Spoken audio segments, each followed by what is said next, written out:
Hey, it's Drybear. We're on day 3 of the developer Q&A, so let's get caught up on what's been talked about in the Discord as the official directors of the First Descendant have been talking about what's coming in the game and answering questions. Starting with this first one, which I think is a lot of, on the minds of a lot of people right now, especially those that play Valby. So Valby recently got some nice changes going into the game that reworked some of her abilities, gave her the ability to jump during her movement transition on her movement ability. So everything there was really great. However, there was one loss that wasn't really detailed in the patch notes that a lot of people were shocked by, and that was the loss of the laundry effect or the toe effect from her laundry bomb, which used to bring enemies vortex them into the center, and that CC effect was very useful. And I think because they made it so much bigger, like you can actually get the laundry bomb to be the size of like a warehouse now, I guess they decided to remove that toe effect.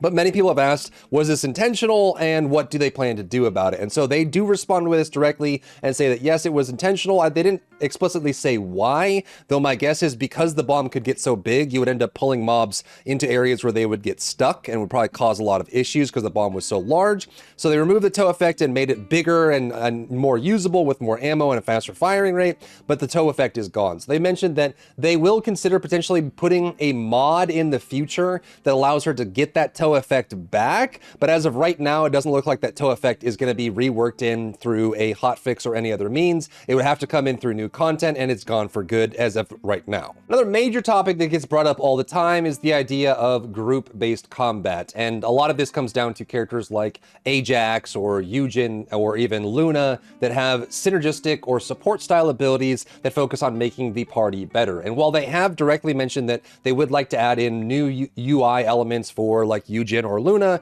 to keep track of allies' MP values or shield values, so you can see how durable they are and better buff them. In this comment that they've been asked directly about making combat that requires specific team comps or uses team group play, they specifically say that they are not going in this direction. That they, as they had stated about 2 months ago before the start of Season 2, they are focusing on what they call hack and slash shooter gameplay, so just very high octane, spammy, kill everything kind of gameplay. And as such, they're currently not considering combat that heavily emphasizes role-based team play, so like tank, support, DPS, that trifecta, that sort of thing. Instead, our focus is on enabling Descendants with diverse abilities to synergize with each other, and with this approach in mind, we are planning various endgame content, including both solo-focused content and multiplayer content designed for larger groups of players. But they are specifically calling out the fact that they don't intend for content that requires a tank and a healer, or requires, you know, one specific role over the other, while there will be content where, you know, you can certainly buff each other. Enzo gives crit buffs to people, being able to gain benefits from like mana from Valby or things like that, but nothing that's specifically group role play focused. Another big one here, they have, this is something that I don't know why I still get people asking about this, but in general, this should be just general knowledge at this point, so let's just touch on it. The Director Doom says that Colossi are immune to all crowd control effects, and this has always been the case. This will probably always be the case, so it's something that we should get used to. I think there's definitely situations like with like chill circulation, when you cause frostbite, you get a benefit. However, you can't cause frostbite on bosses, so there's like things that go into that, right? You can obviously do damaging elements, but you can't stun them or freeze them, that sort of thing. So there was a big question around, you know, CCing Colossi. They said they were worried about Colossi battles becoming risk-free because you could just lock down the Colossi entirely. And more specifically, people were asking about why is it that Sharon cannot stealth to drop aggro from a Colossi, and they consider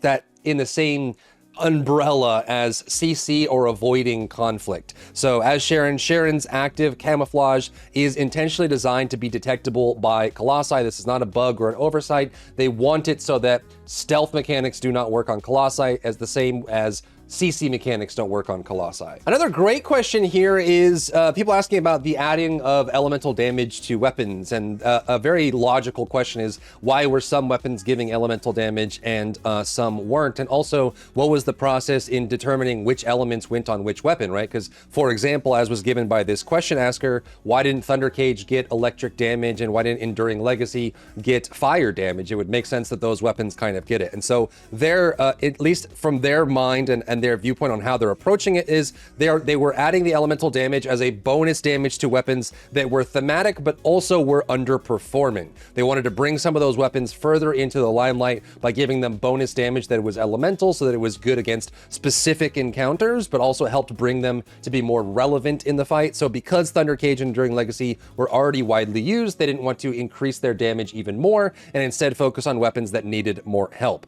They said that with the core system, they're going to look at feedback and the usage of weapons, and if they become too low compared to others, they will consider buffing them. This is a rather quick one, and one that's probably just worth mentioning is that they are continually looking at the crashing issues and rubber banding issues. They said they recently put in a fix that should help target some of the rubber banding people have been getting around like Colossi or even just in general combat areas across the game world, and so they hope this addresses some of the rubber banding. Obviously, these things are just kind of like a guess and check kind of situation where you just have to keep trying, and they are putting in fixes regularly. Next is a topic that comes up literally anytime anyone talks about TFD right now. It's probably one of the hottest topics in general, and that is the idea of around balance between characters and weapons. I think with the release of Inez, it's very clear that some Descendants are meta-defining and absolutely dominating the overall scene on who gets used for what. Like Inez, Freyna, Bunny, Haley, Glay, they just dominate everything. There's a lot of Descendants that are left behind and weapons that are left behind as well. So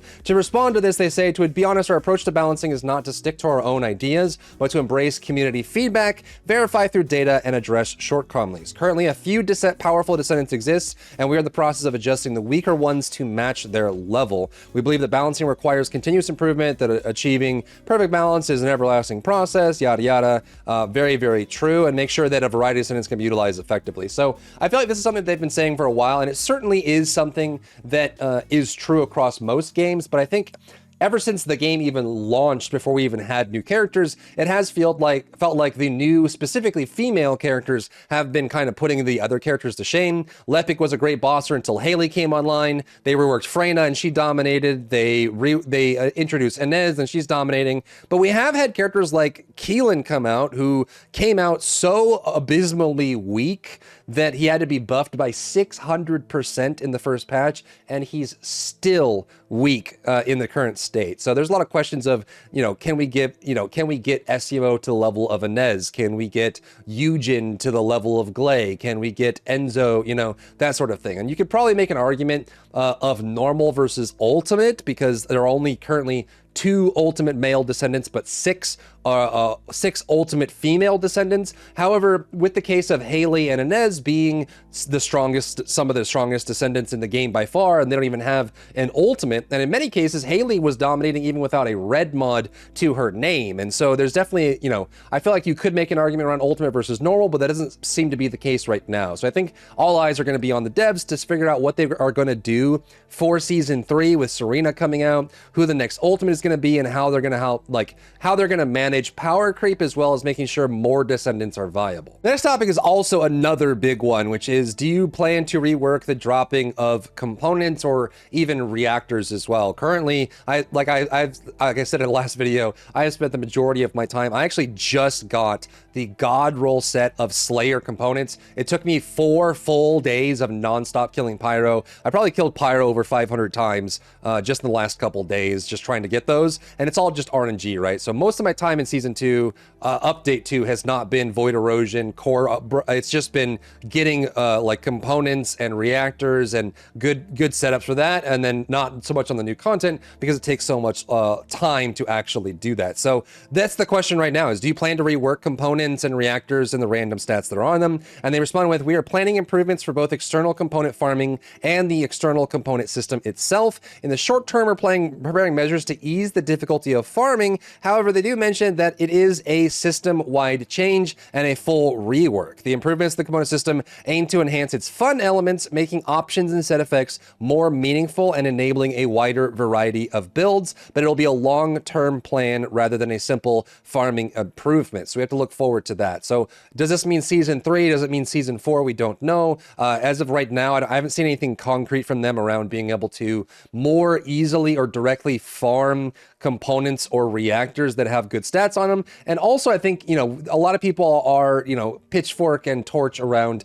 Descendant balance and weapon balance, but realistically, we have a pretty bad balance for component sets right now. It's pretty much almost exclusively the Slayer set for any skill-based Descendant, and then there is a couple choices like Annihilation 2, or even the new 4 set for Hunter, or 2 set for Hunter for cooldown, but for the most part, we don't really have that many strong external component set bonuses other than Slayer that make a major difference, or I guess in the case of like Annihilation, or just like low HP for like Glay and stuff, but in general, it is kind of limited. So it would be nice to see more powerful sets come online. They've added a bunch of new sets, which in my opinion did not have a major impact. Hunter is the first one that was actually kind of interesting theory crafter wise. A pretty cool one is that they say they are actually going through the idea of player housing as well as a like trophy room for displaying your accomplishments and achievements as a First Descendant player. So they are discussing a way to be able to display all your Descendants, your mastery level, your most played weapons and all that kind of stuff